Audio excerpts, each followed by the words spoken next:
What is up, people? Look, I'm gonna jump right into it today. We got some good, cool, shiny stuff. These were these are the turbo headers I ordered from Speed Engineering. They're pretty spunky looking. I mean, they look nicer than the cast. The factory. Ooh, excuse me. No. They're nicer than the factory cast stuff, for sure. I really just wanted these just for the sound. So if you've had a car with stock manifolds and long tube headers or shorty headers or any type of aftermarket stainless headers, the sound of a cam in it just sounds, it comes out so much better in these. You can hear it. You can hear the actual chop. It's doing all the talking for you. You know what I mean? Which is cool. I want that, so I went with these. Downfall. Why did I bring it up? Because, take a look. So the downfall of those headers, the alternator, it bolts right here. The way I had it the way I had it bolted. It bolted right here. The headers was in the, like it hit. But the headers hit the alternator, which sucks because it was perfect. I got to get a upper mounted either here, upper mounted over here. I got to relocate the alternator somewhere.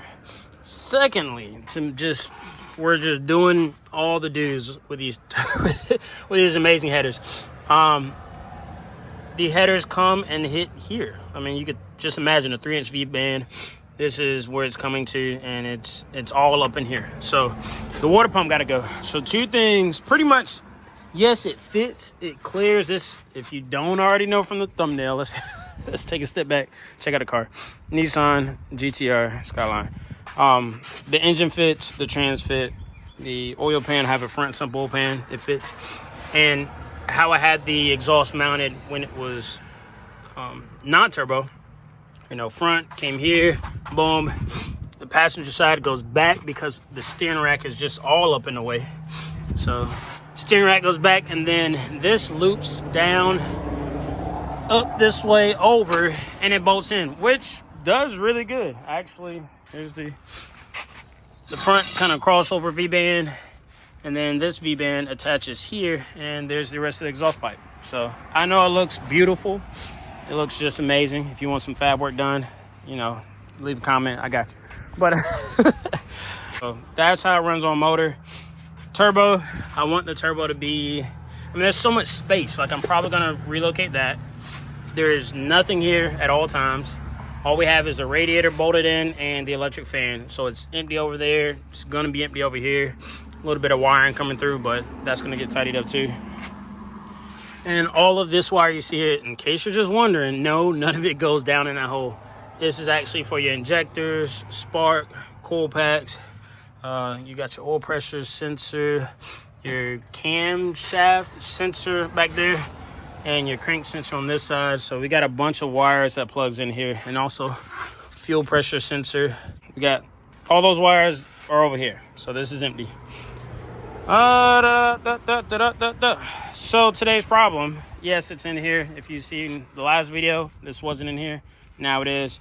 Engine and trans is in. It's lined up relatively nicely. If we get under the car, here, I can show you the issue. So we're under the car. Here's the exhaust. This hits here. It's hitting the bottom of the car. That's just bad. It's all in all bad. So got to do a little cut here. Give it a little, put one of them angles on it, weld it back in, and then we can run the exhaust. And then the other pipe is going to come along this side somewhere up in here. And yeah, that's how the all motor setup is going to run. I know you like my mount. Works beautifully.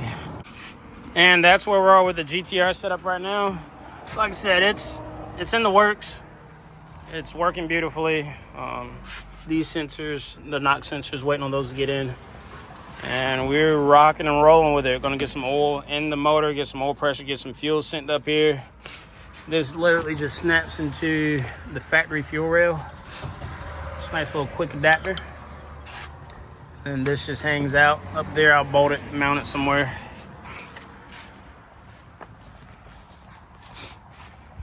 And also, the next thing we got to add to the list of things that we have for this car, you see those nice wheels there. Got some good old Mickey, some sticky Mickeys on it. That should help us with our traction issues that we've been having. Now I gotta figure this out too. I'm not a body person, but I think I can figure it out. I'm gonna do some cutting and welding, some painting, priming. It's pretty simple.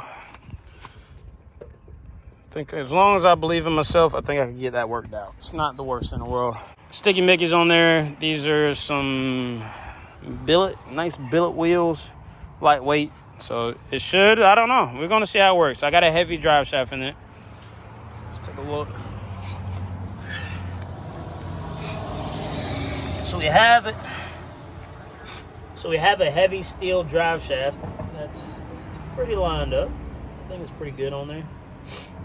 I bought it. I'll put another laser on there and triple check it. But we got a steel drive shaft, not aluminum, not a carbon fiber, just a regular old steel drive shaft in there. That's gonna get us by. And also, we're still on the factory rear diff. So we got the 411 rear diff. We got the factory rear axles, and we just have a lockout in here. I never use a lockout except for when I did this, and it seems to work. Before, with the RB in it, I just let the Altezza do what it do. The pump worked good, did what it needed to do. Yes, this is not a badge car. Like, yeah, the badge is on it, but people ask all the time, like, hey, did you up badge it? Like, was that a GTI something? They, like, people who don't know about Skylines and stuff, they'll just ask me. Yes, if you know, you got the hips on the GTRs. I know you can mold these in, but these clearly aren't no fiberglass molded in, if you can tell. But she has the hips, everything she needs. So if you've seen some of my older videos, yes, the T56, it does come straight through here. Right now, you can see it looks to be a little shifted, but the shifter is actually on this pad here. It's offset. And then this is more in line. So when I lasered it in and took my measurements, this is where it ends up, and this is where it lives. So we have our, here we go. We got our nice, amazing sounding shifter. Yeah. Boom. 56, back to neutral. We got this, the rubber doodad from the factory setup. We also have the steel doodad from the factory setup. And yes, everything fits and works. Oh, just like factory. Shifter bolts right in. So when I bolt it in, it'll actually, you can see the shifter's offset a little bit. It's pretty centered and pretty true. It's pretty nice. I like it. Uh-oh. You can see flipped, but I might actually tighten it up like this and see how it feels. I did not do this the first time. This is an unplanned talking and figuring out something may work a lot better than I had it before. Let's screw this thing on in here. See if this thing does decent. Boom, boom, boom. And reverses which way?